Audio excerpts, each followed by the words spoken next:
Olá pessoal, tudo bem? Meu nome é Thiago Prux, eu sou um dos sócios da Capitalisca, minha empresa de análise e recomendações de investimentos, e como é tradicional aos domingos, vamos fazer mais um Ações para Ficar de Olho essa semana, onde nós trazemos os principais destaques dos últimos dias e também aquelas ações que podem ter uma movimentação diferenciada nos próximos, lembrando que eu trago informações do mercado e do nosso setor de análise. Deixo claro o convite para quem não é inscrito se inscrever no canal e para quem gostar do vídeo dar um like e compartilhar.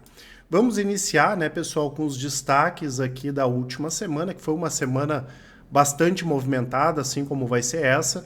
Nos Estados Unidos, nós tivemos a Fitch rebaixando o rating dos Estados Unidos, né? Talvez o que não era esperado era ela ter feito isso agora, mas já era esperado em função do tamanho da dívida americana, e isso acaba trazendo mais pressão ainda para o Fed para baixar juros, né? Que foi o que aconteceu aqui no Brasil.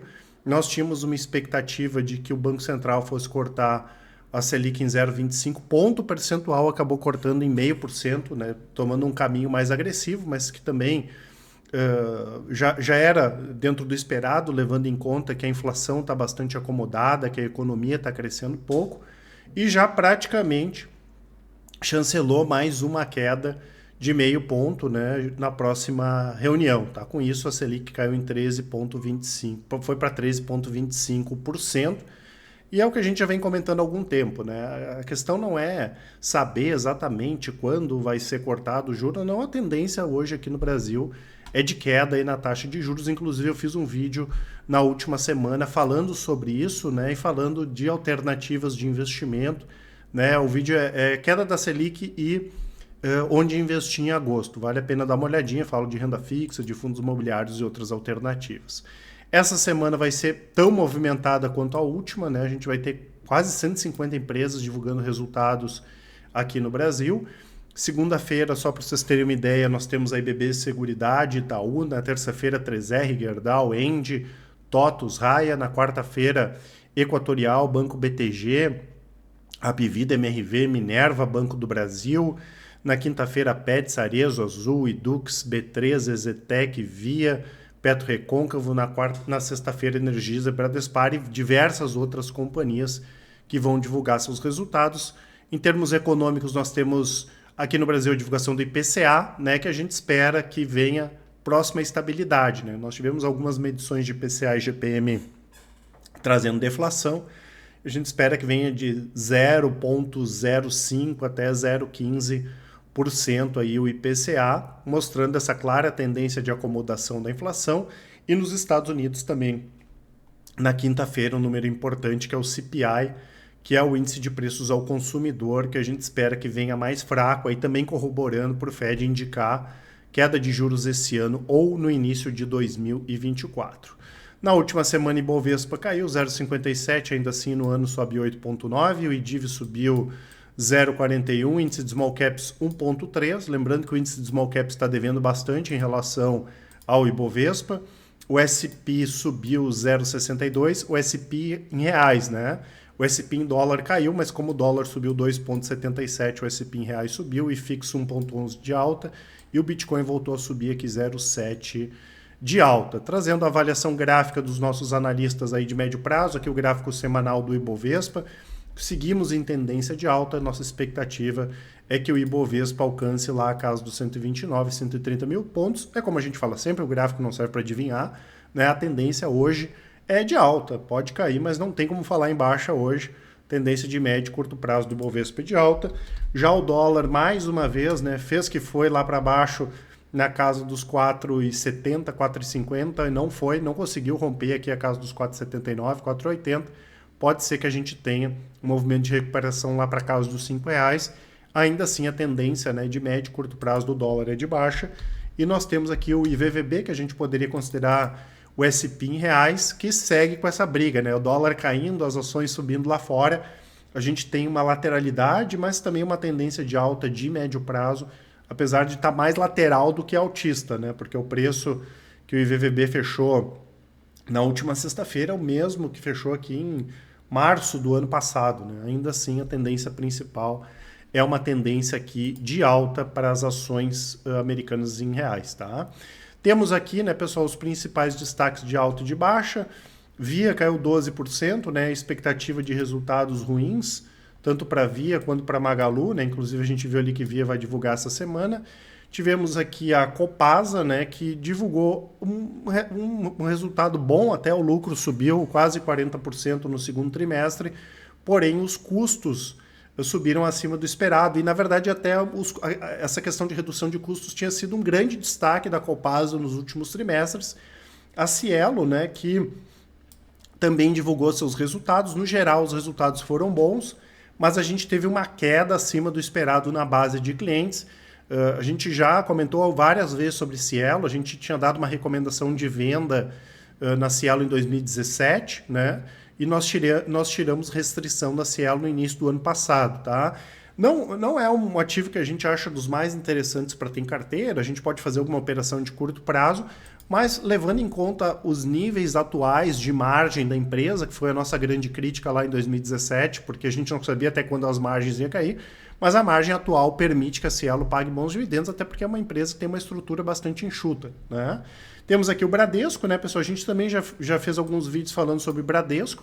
Os resultados pior ainda do que a gente esperava, né? O Bradesco gerenciando muito mal essa questão de, em alguns trimestres, tem emprestado mais dinheiro que deveria, com a inadimplência subindo. Com isso, nós tivemos o lucro caindo 36% e, mais uma vez, as provisões para devedores duvidosos subindo, o que indica a inadimplência ainda em alta, né? E a gente já comentou algumas vezes, esperamos resultados bons de Itaú, Banco do Brasil, mais fracos de Santander e muito mais fracos do Bradesco, né? Isso a própria empresa, isso a gente gosta de comentar, a própria empresa não está otimista, né, com os próximos resultados. A gente imagina que, mantendo a situação atual, isso se não vier nenhuma outra crise, nada, talvez a partir do segundo semestre de 2024 o Bradesco possa voltar a divulgar resultados melhores, tá?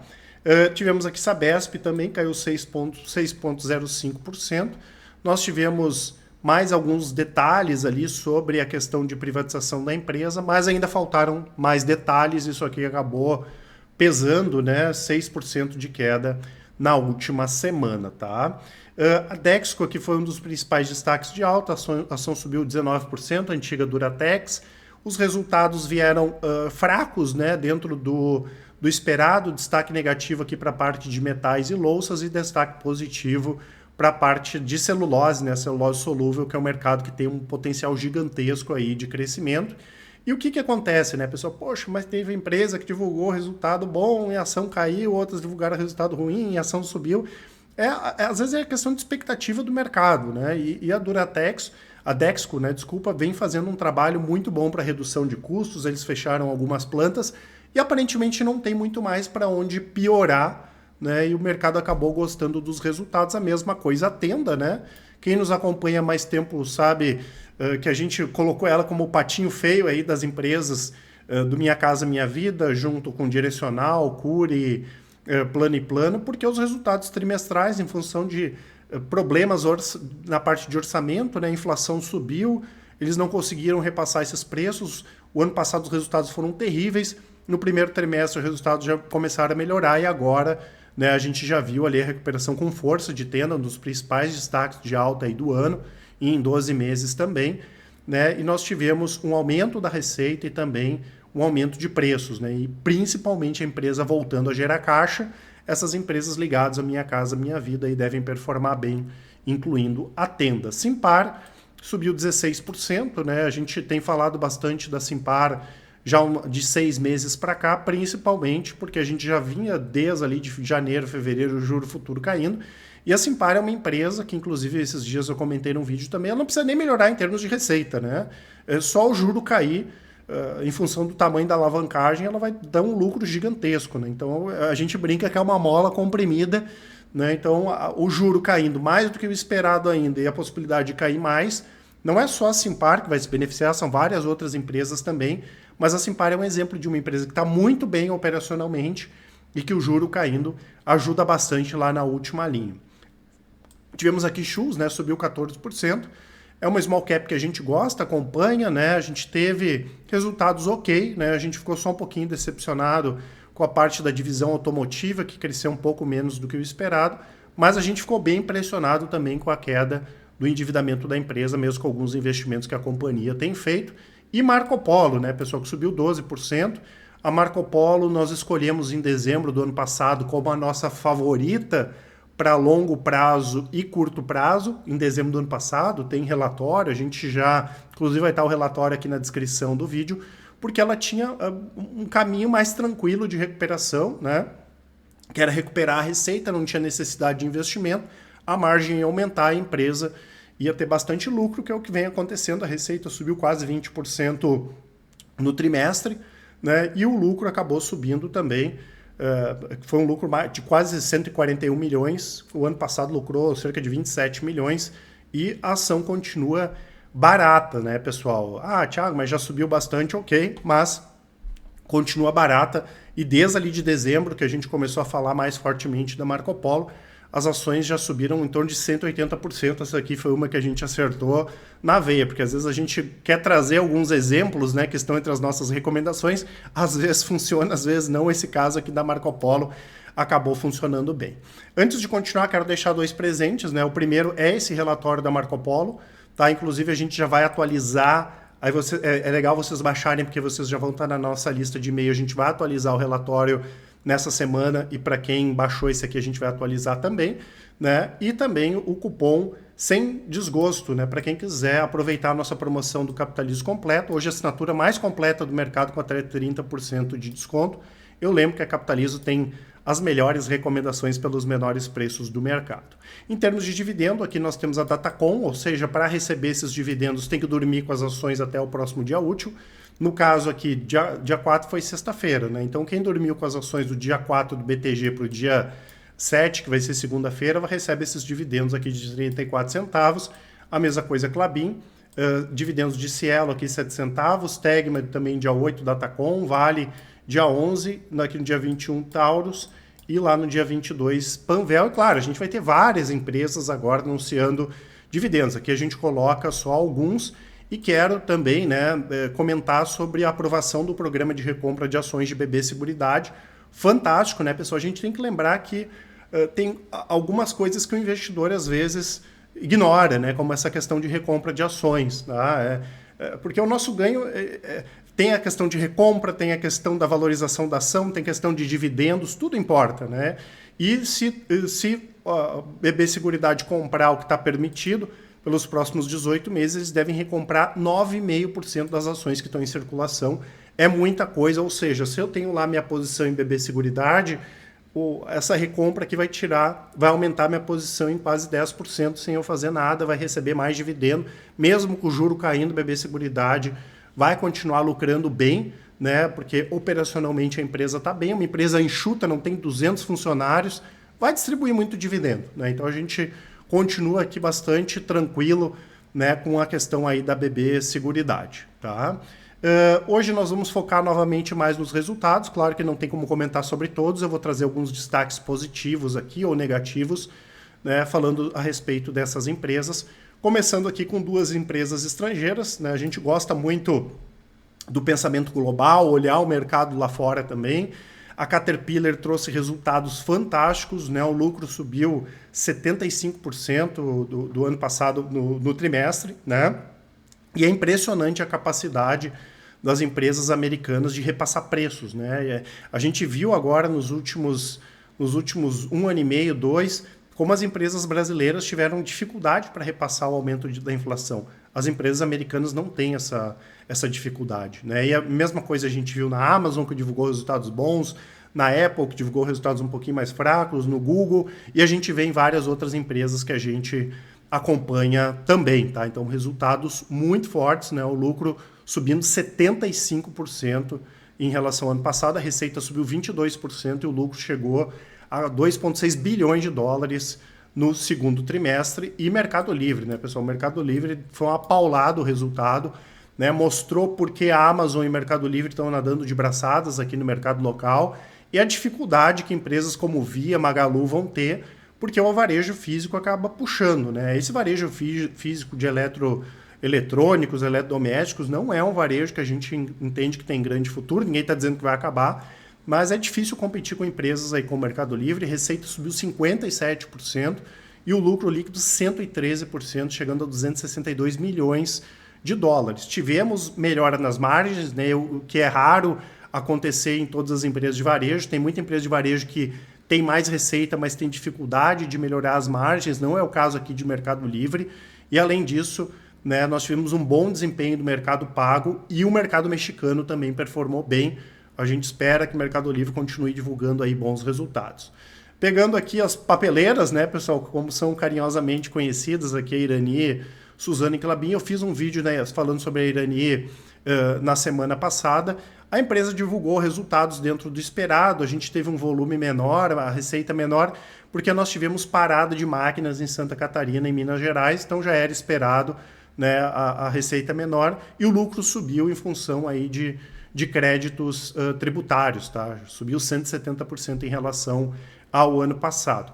Nós tivemos também menores preços de celulose no início do ano passado, na virada do ano até o início desse ano. Isso, claro, acabou afetando os resultados de Klabin e de Suzano, tiveram volumes menores, receitas menores. A parte de lucro, né, pessoal?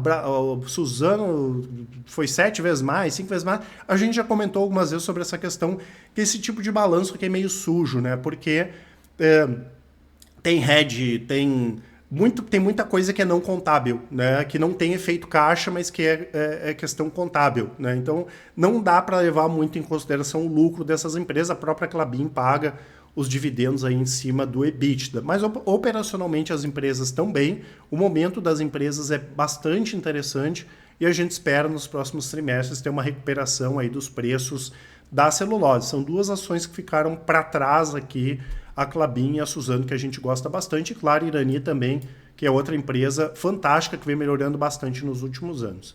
Pegando as empresas de energia, começando aqui com a Auren, antiga CESP-ES Brasil, são empresas que vinham sofrendo mais, né, mesmo em momentos que as outras companhias elétricas estavam divulgando resultados melhores, elas não estavam entregando bons resultados, mas são duas empresas baratas. Tem vídeo aqui no canal, se vocês colocarem aqui no YouTube o código das ações, e vocês vão ver que eles vêm agregando muita receita, e tem muita receita ainda para entrar. A Auren teve aquela questão do valor bilionário que entrou da indenização lá de Três Irmãos, isso desde a época que a empresa era CESP, né? E a ES aqui a gente destaca o forte crescimento operacional.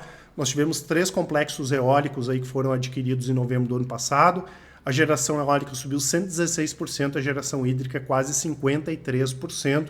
Duas empresas, como eu falei, em franca recuperação e as ações continuam baratas, né? E duas empresas de transmissão aqui, ó, transmissão grande filé do mercado. A gente não pode esquecer que agora em dezembro a gente vai ter um dos maiores leilões da história de transmissão, e tanto Taesa aí quanto Transmissão Paulista, a ISA, CETEP, né, devem participar. No caso da Taesa, bons resultados, nós tivemos um aumento de 20% na receita, também com a entrada de operações de novas concessões, lucro líquido subindo 74%, e quando a gente pega o cronograma de obras, né, tá ok, tá em dia, né, de novas concessões, enfim, e a gente espera também, ano após ano, aí ver a receita crescendo, tá? Até 2025, 2026, tem muita receita aqui para entrar no caso da Taesa. E já a Transmissão Paulista também divulgou bons resultados. Nós tivemos uma alta na receita de 22%, o lucro subiu 250%, e também tiveram novas receitas entrando. Teve a questão do reajuste tarifário, que acabou ajudando a Transmissão Paulista, né? São duas boas pagadoras de dividendos, Transmissão Paulista e ISA. A gente comentou que ISA deve pagar um pouquinho menos comparando com o ano passado, até porque eles fizeram aquela antecipação, né, com receio que a gente fosse ter tributação de dividendos, eles acabaram antecipando. Não quer dizer que vai pagar um dividendo ruim, só vai pagar menos, o que é normal também, mas são duas boas empresas, duas pagadoras de dividendo, tanto a Taesa quanto a ISA. E outra questão que as empresas se beneficiam é com a queda de juros, aí o endividamento das empresas também vai diminuir, ou seja, elas estão bem operacionalmente, a dívida caindo, os custos de dívida diminuem, vai ter mais dinheiro aí para pagamento de dividendos e para investimentos. Trazendo aqui a parte de varejo, shoppings, varejo de vestuário, queremos destacar a Vulcabras, ótimos resultados trimestrais, até vem nos surpreendendo aí nos últimos trimestres, né, os resultados positivos. Receita subiu 10%, o e-commerce vendendo mais, E é impressionante como eles têm trabalhado bem com redução de custos, aumento de margem. O lucro cresceu 34% e o retorno sobre o capital ultrapassou 24%, o que para esse tipo de empresa aqui é bastante relevante. Eles têm planos de abrir lojas, enfim, é uma coisa que a gente vai entender um pouquinho mais, né, se é tão interessante assim, mas até lá, né, se eles não aumentarem investimentos, a gente deve ter aumento de pagamento de dividendos também.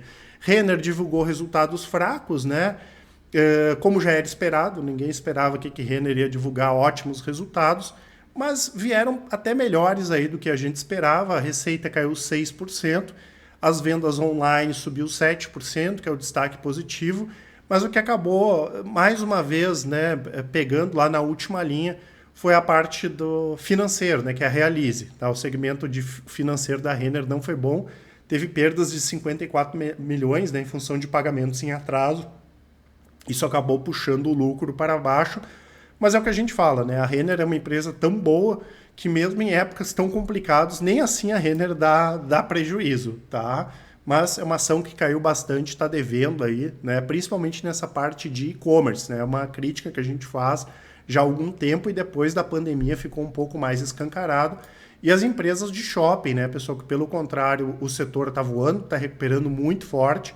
A gente já tinha comentado quando o Multiplan divulgou os resultados, receita subiu quase 20%, nós tivemos vendas em mesmas lojas subindo, aluguéis em mesmas lojas também, e a taxa de ocupação hoje já está acima de 92%, e com isso o lucro líquido subiu 90%. A gente entende que as empresas de shoppings também estão baratas, né? Para quem gosta de imóveis, é um segmento que vale a pena dar uma olhadinha, o segmento das empresas de shopping centers e os fundos imobiliários de shopping centers também, e as petroleiras divulgando resultados, né, pessoal? Nós tivemos o petróleo com um preço mais baixo no início desse ano, obviamente isso ia impactar principalmente nas grandes petroleiras.